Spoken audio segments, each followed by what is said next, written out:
وفات سے 3 روز قبل، جبکہ حضور اکرم صلی اللہ علیہ وآلہ وسلم حضرت میمونہ رضی اللہ تعالی عنہا کے گھر تشریف فرما تھے۔ ارشاد فرمایا کہ میری بیویوں کو جمع کرو۔ تمام ازواج مطہرات جمع ہو گئیں تو حضور اکرم صلی اللہ علیہ وآلہ وسلم نے دریافت فرمایا، کیا تم سب مجھے اجازت دیتی ہو عائشہ رضی اللہ تعالی عنہا کے ہاں گزار لوں؟ سب نے کہا، اے اللہ کے رسول، آپ کو اجازت ہے۔ پھر اٹھنا چاہا لیکن اٹھ نہ پائے تو حضرت علی ابن ابی طالب اور حضرت فضل بن عباس رضی اللہ تعالی عنہ آگے بڑھے اور رسول اللہ صلی اللہ علیہ وآلہ وسلم کو سہارے سے اٹھا کر سیدہ میمونہ رضی اللہ تعالی عنہا کے حجرے سے سیدہ عائشہ رضی اللہ تعالی عنہا کے حجرے کی طرف لے جانے لگے۔ اس وقت صحابہ اکرام رضی اللہ تعالی عنہ نے حضور اکرم صلی اللہ علیہ وآلہ وسلم کو اس بیماری اور کمزوری کے حال میں پہلی بار دیکھا تو گھبرا کر ایک دوسرے سے پوچھنے لگے کہ رسول اللہ صلی اللہ علیہ وآلہ وسلم کو کیا ہوا؟ رسول اللہ صلی اللہ علیہ وآلہ وسلم کو کیا ہوا؟ چنانچہ صحابہ مسجد میں جمع ہونا شروع ہو گئے اور مسجد نبوی میں ایک رش لگ گیا۔ حضور صلی اللہ علیہ وآلہ وسلم کا پسینہ شدت سے بہہ رہا تھا۔ حضرت عائشہ صدیقہ رضی اللہ تعالی عنہا فرماتی ہیں کہ میں نے اپنی زندگی میں کسی کا اتنا پسینہ بہتے نہیں دیکھا، اور فرماتی ہیں کہ میں رسول اللہ کے دست مبارک کو پکڑتی اور اسی کو چہرہ اقدس پر پھیرتی، کیونکہ نبی صلی اللہ علیہ وآلہ وسلم کا ہاتھ میرے ہاتھ سے کہیں زیادہ محترم اور پاکیزہ تھا۔ مزید فرماتی ہیں کہ حبیب خدا صلی اللہ علیہ وآلہ وسلم سے بس یہی ورد سنائی دے رہا تھا کہ لا الہ الا اللہ، بے شک موت کی بھی اپنی سختیاں ہیں۔ اسی ثنا میں مسجد کے اندر حضور صلی اللہ علیہ وآلہ وسلم کے بارے میں خوف کی وجہ سے لوگوں کا شور بڑھنے لگا۔ رسول اللہ نے دریافت فرمایا کہ یہ کیسی آوازیں ہیں؟ عرض کیا گیا کہ اے اللہ کے رسول، لوگ آپ کی حالت سے خوف زدہ ہیں۔ ارشاد فرمایا، مجھے ان کے پاس لے چلو۔ پھر اٹھنے کا ارادہ فرمایا لیکن اٹھ نہ سکے تو آپ صلی اللہ علیہ وآلہ وسلم پر 7 مشکیزے پانی کے بہائے گئے۔ تب کہیں جا کر کچھ افاقہ ہوا تو سہارے سے اٹھ کر ممبر پر لایا گیا۔ یہ رسول اللہ صلی اللہ علیہ وآلہ وسلم کا آخری خطبہ تھا اور آپ صلی اللہ علیہ وآلہ وسلم کے آخری کلمات تھے۔ فرمایا، اے لوگو، شاید تمہیں میری موت کا خوف ہو۔ سب نے کہا، جی ہاں اے اللہ کے رسول۔ ارشاد فرمایا، اے لوگو، تم سے میری ملاقات کی جگہ دنیا نہیں، تم سے میری ملاقات کی جگہ حوض کوثر ہے۔ اللہ کی قسم، گویا کہ میں یہیں سے اسے حوض کوثر کو دیکھ رہا ہوں۔ اے لوگو، مجھے تم پر تنگ دستی کا خوف نہیں، بلکہ مجھے تم پر دنیا کی فراوانی کا خوف ہے کہ تم اس کے معاملے میں ایک دوسرے سے مقابلے میں لگ جاؤ گے، جیسا کہ تم سے پہلے پچھلی امتوں والے لگ گئے تھے، اور یہ دنیا تمہیں بھی ہلاک کر دے گی جیسا کہ انہیں ہلاک کر دیا۔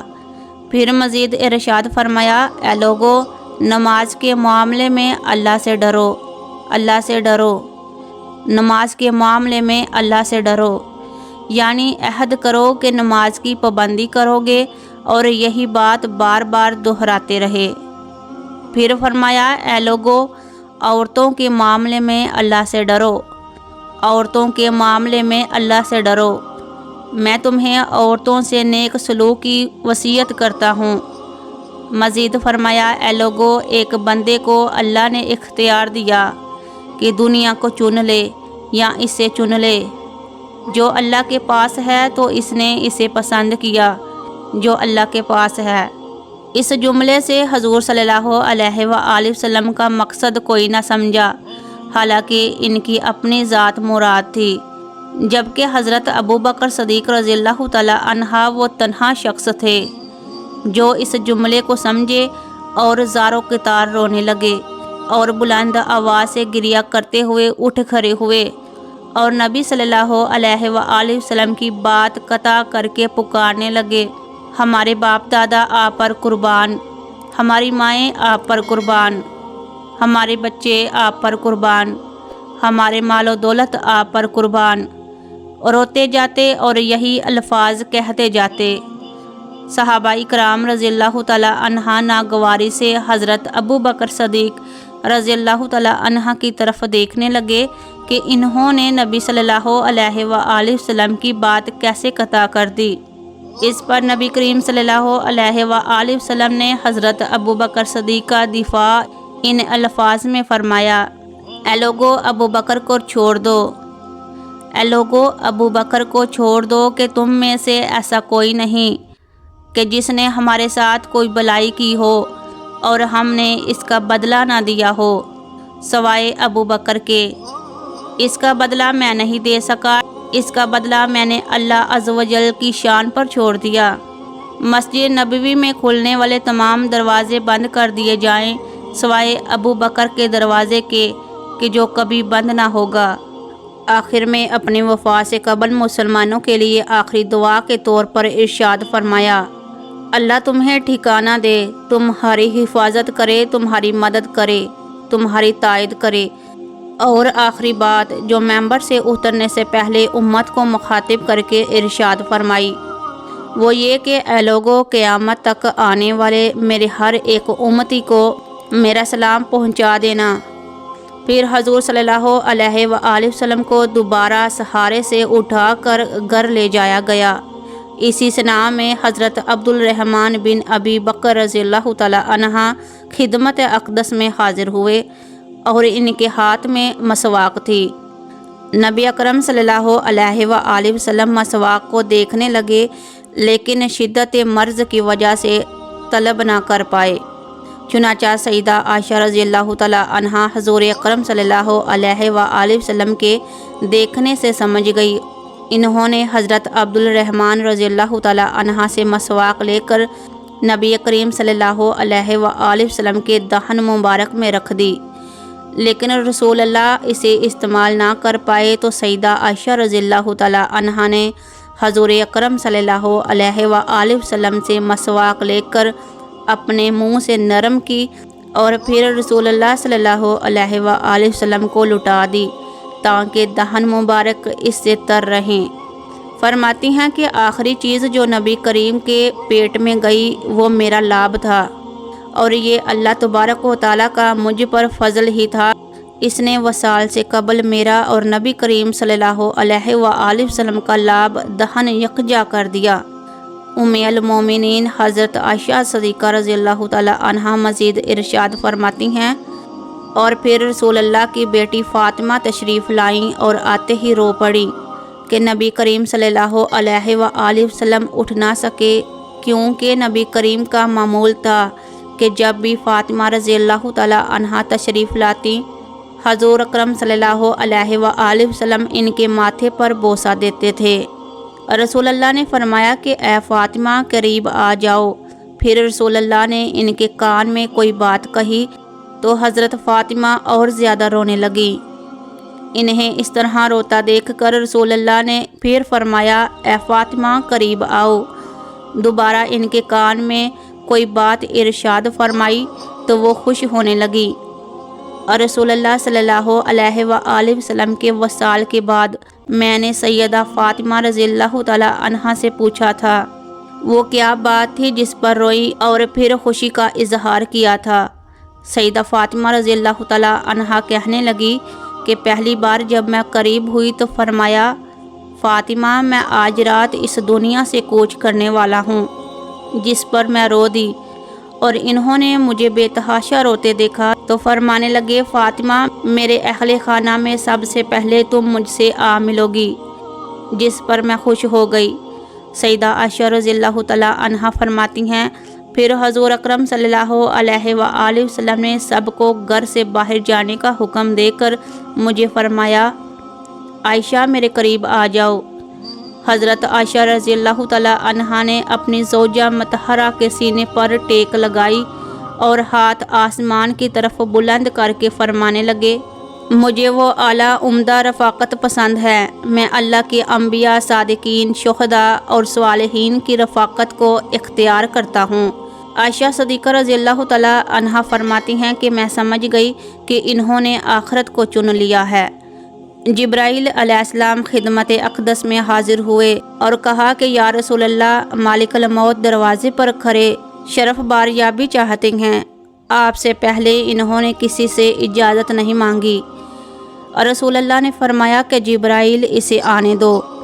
مالک الموت نبی کریم صلی اللہ علیہ وآلہ وسلم کے گھر میں داخل ہوئے اور کہا، السلام علیکم یا رسول اللہ، مجھے اللہ نے آپ کی چاہت جاننے کے لیے بھیجا ہے کہ آپ دنیا میں ہی رہنا چاہتے ہیں کہ اللہ سبحانہ و تعالیٰ کے پاس جانا پسند کرتے ہیں۔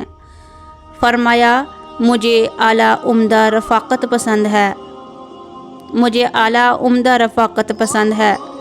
مالک الموت حضور صلی اللہ علیہ وآلہ وسلم کے سرہانے کھڑے ہوئے اور کہنے لگے، اے پاکیزہ روح، اے محمد بن عبداللہ کی روح، اللہ کی رضا اور خوش اندی کی طرف روانہ ہو، راضی ہو جانے والے پروردگار کی طرف جو غضبناک نہیں۔ سیدہ عائشہ رضی اللہ تعالیٰ عنہا فرماتی ہیں، پھر نبی کریم صلی اللہ علیہ وآلہ وسلم ہاتھ نیچے آن رہا اور سر مبارک میرے سینے پر باری ہونے لگا اور میں سمجھ گئی کہ رسول اللہ صلی اللہ علیہ وآلہ وسلم کا وصال ہو گیا، اور مجھے تو کچھ سمجھ نہیں آیا، سو میں اپنے حجرے سے نکلی اور مسجد کی طرف کا دروازہ کھول کر کہا، رسول اللہ کا وصال ہو گیا، رسول اللہ کا وصال ہو گیا۔ مسجد آہوں اور نالوں سے گونجنے لگی۔ ادھر علی اکرم رضی اللہ تعالیٰ عنہ جہاں کھڑے تھے وہیں بیٹھ گئے اور پھر ہلنے کی طاقت تک نہ رہی۔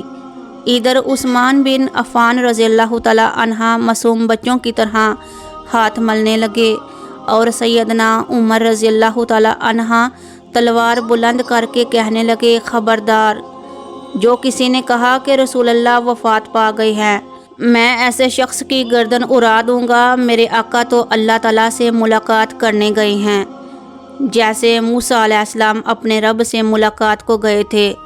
وہ لوٹ آئیں گے، بہت جلد لوٹ آئیں گے۔ اب جو وفات کی خبر اڑائے گا میں اسے قتل کر ڈالوں گا۔ اس موقع پر سب سے زیادہ ضبط برداشت اور صبر کرنے والی شخصیت سیدنا ابو بکر صدیق رضی اللہ تعالیٰ عنہ کی تھی۔ آپ حجرہ نبوی میں داخل ہوئے، رحمت دو عالم صلی اللہ علیہ وآلہ وسلم کے سینہ مبارک پر سر رکھ کر رو دیے، کہہ رہے تھے، ہائے میرا پیارا دوست، ہائے میرا مخلص ساتھی، ہائے میرا مخلص ساتھی، ہائے میرا محبوب، ہائے میرا نبی۔ پھر حضور صلی اللہ علیہ وآلہ وسلم کے ماتھے پر بوسہ دیا اور کہا کہ یا رسول اللہ، آپ پاکیزہ جیے اور پاکیزہ ہی دنیا سے رخصت ہو گئے۔ سیدنا ابو بکر رضی اللہ تعالیٰ عنہ باہر آئے اور خطبہ دیا، جو شخص محمد صلی اللہ علیہ وآلہ وسلم کی عبادت کرتا ہے سن رکھے، اور رسول اللہ صلی اللہ علیہ وآلہ وسلم کا وصال ہو گیا، اور جو اللہ کی عبادت کرتا ہے وہ جان لے کہ اللہ تعالیٰ کی شان ذات ہمیشہ زندگی والی ہے، جسے موت نہیں۔ سیدنا عمر رضی اللہ تعالیٰ عنہ کے ہاتھ سے تلوار گر گئی۔ عمر رضی اللہ تعالیٰ عنہ فرماتے ہیں، پھر میں کوئی تنہائی کی جگہ تلاش کرنے لگا جہاں اکیلا بیٹھ کر روؤں۔ رسول اللہ صلی اللہ علیہ وآلہ وسلم کی تدفین کر دی گئی۔ سیدنا فاطمہ رضی اللہ تعالیٰ عنہ فرماتی ہیں، تم نے کیسے گوارا کر لیا کہ نبی کریم کے چہرہ انور پر مٹی ڈالو؟ میں کہنے لگی، ہائے میرے پیارے بابا جان کے اپنے رب کے بلاوے پر چل دیے، ہائے میرے پیارے بابا جان کہ جنت الفردوس میں اپنے ٹھکانے کو پہنچ گئے، ہائے میرے پیارے بابا جان کہ ہم جبرائیل کو ان کے آنے کی خبر دیتے ہیں۔ اللہم صلی علی محمد وعلی آل محمد کما صلیت علی ابراہیم وعلی آل ابراہیم انک حمید مجید۔ اللہم بارک علی محمد وعلی آل محمد کما بارکت علی ابراہیم وعلی آل ابراہیم انک حمید مجید۔